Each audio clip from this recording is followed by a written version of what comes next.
Who are some rankings risers and fallers over the last few weeks? Training camps have opened, reports are out, injuries, holdouts, all that stuff.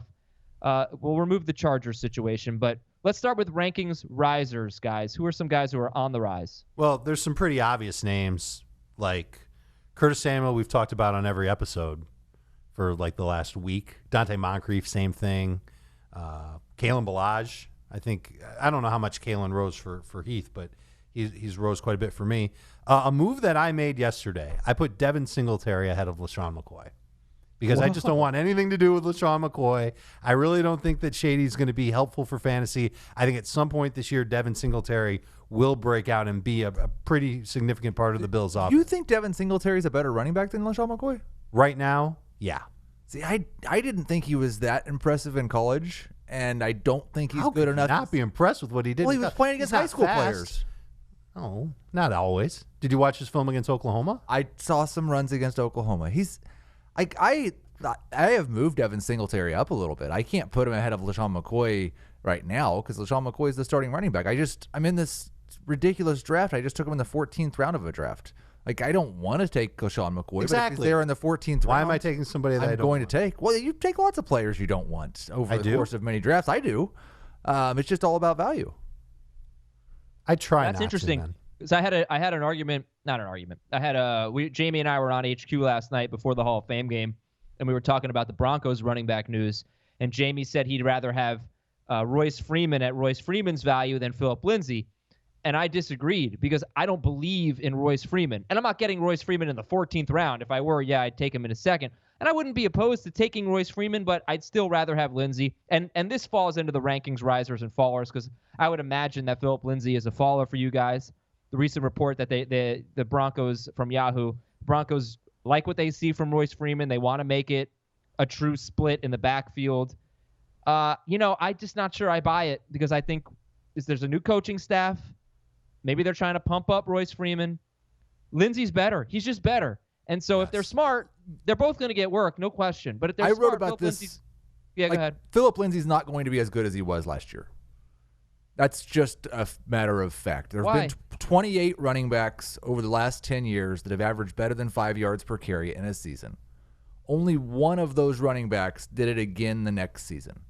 So okay, on a per carry basis, sure, but he's I think not he's going got to be a as great good chance to have more carries. What would determine that? The coaching staff that continues to do everything they do to tell us that they do not want to give a feature workload to Phillip Lindsay. They want an even split in terms of rush attempts.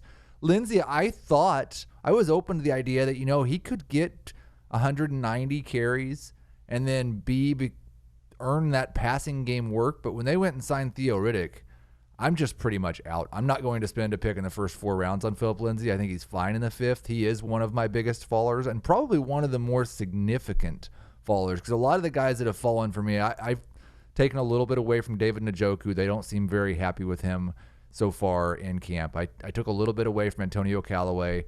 Rashard Higgins seems to be ahead of him right now. A lot of those guys are lower end guys that you were taking at the end of best ball drafts or late round tight end types. But Lindsay's a big name that has definitely fallen significantly. Can you tell me who you like better between Lindsay and Carson? Because that's the one that I'm kind of fighting with in my head right now. Lindsay getting 10 touchdowns, I think that's out the window if Royce Freeman's healthy. But they could split Royce that a little bit too. Good. That's the thing. It's like I know he might not be good, but he was better than Phillip Lindsay for 18 years of his life. And last year, Phillip Lindsay. I don't know if you can say that either. Phillip Lindsay. Phillip Lindsay proved himself last year, at least in my mind. His the advanced metrics are really good on him. He made guys miss. He didn't benefit from an amazing offensive line. He just had a straight up great year. If he's too small to handle a big workload, I get that. He's not going to get 20 carries a game. But I just feel like the cream will rise. And I also said yesterday, Heath, on HQ when we were talking about it, I said he's not a 4th round pick anymore. You have to take him in the 5th round or later. So I agree with that. But I would rather have Phillip Lindsay in the 5th round than Royce Freeman in the 7th round because I just don't believe in Royce Freeman. And even if the value's better, I don't believe in the player. And I just and I think this comes a little bit back to the Corey Davis argument again. And just throwing out what their value was before the season because of 1 year in the NFL. And I don't think you have to totally hold on to it and say, I thought Royce Freeman was better than Phillip Lindsay at the beginning of last year, so I still think Royce Freeman is better. But I don't think you should just completely throw it out either. I think we need to leave open that possibility that Royce Freeman may have a better career than Phillip Lindsay still. Yeah. Look, I agree with your general philosophy there.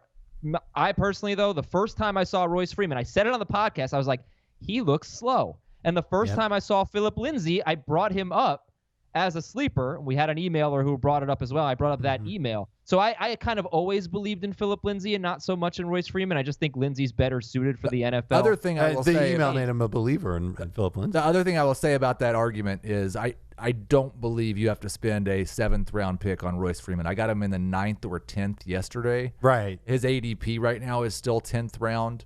So I think we're talking about the difference between Phillip Lindsay in the 5th and Royce Freeman in the 9th or 10th. And I think I still technically have Lindsay as a top 50 pick. I don't know if that means that I'm comfortable taking him in late round 4, but it's something that I might have to stick to because I do like the talent. And I also don't think there's going to be a lot of games where the Denver Broncos are going to be grinding the clock in the fourth quarter. And if that's the case, I think Lindsay's going to be on the field more in passing situations. Well, that's like the Riddick Theo thing Riddick. kills it. I think you're overvaluing Theo Riddick. I think he's there to replace Devontae Booker. Who got right? That was I When wanted Freeman Phillip was out. I wanted Phillip Lindsay to replace Devontae Booker. Devontae Booker got way too many targets last year, and he still might. We got to see what Theo Riddick looks like and acclimates himself to in this Broncos offense. So I think there's still reason for optimism in Phillip Lindsay. I don't know what you have him projected for, but if you ballpark him at 1,200 total yards and 7 touchdowns, I think he'll be close to that, provided he plays 14 plus games. Okay, let's move on and talk more about risers and fallers here, because Lindsay's obviously a faller. Is N'Keal Harry a faller? Patriots He rookie has wide to receiver? be. He has to And be. is Hunter Renfrow, the San Diego Padres outfielder / Oakland Raiders wide receiver, is he rising ahead of N'Keal Harry in terms of rookie wide receivers? No.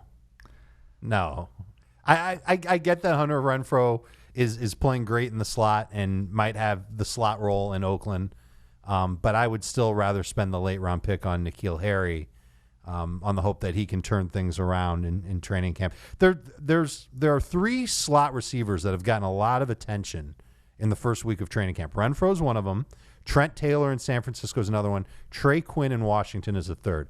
It sounds to me like those 3 are going to be late round PPR, maybe deep league PPR late round targets. I have moved Renfrow up and Harry down.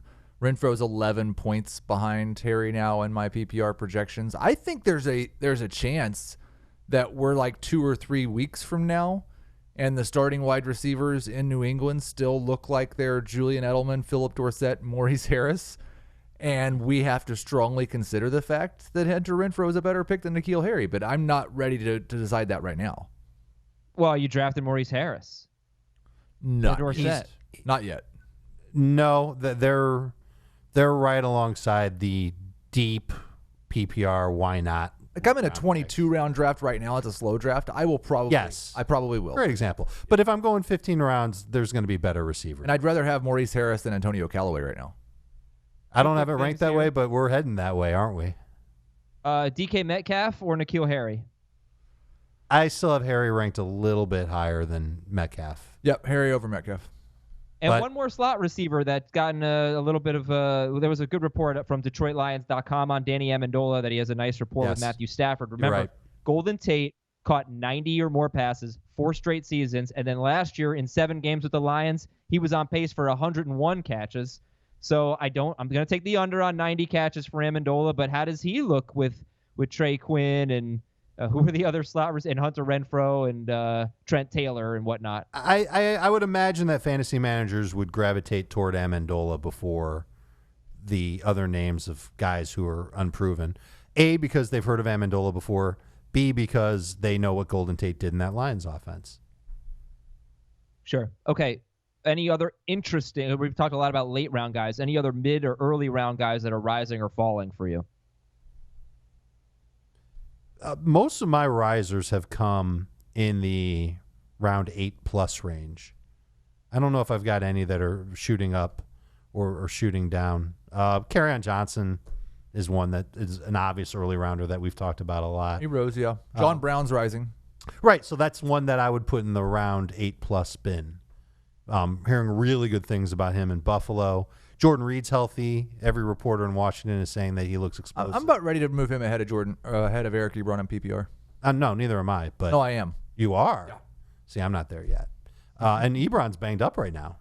So that's interesting that you would do that. Delaney Walker also seems to be healthy. 3 rookies, Boykin and Keyshawn Johnson in Arizona. Dexter Williams in Green Bay. Are you going to take Dexter Williams in your 22-round draft? I took Dexter Williams in our 15-round draft, the experts draft, 2 days ago.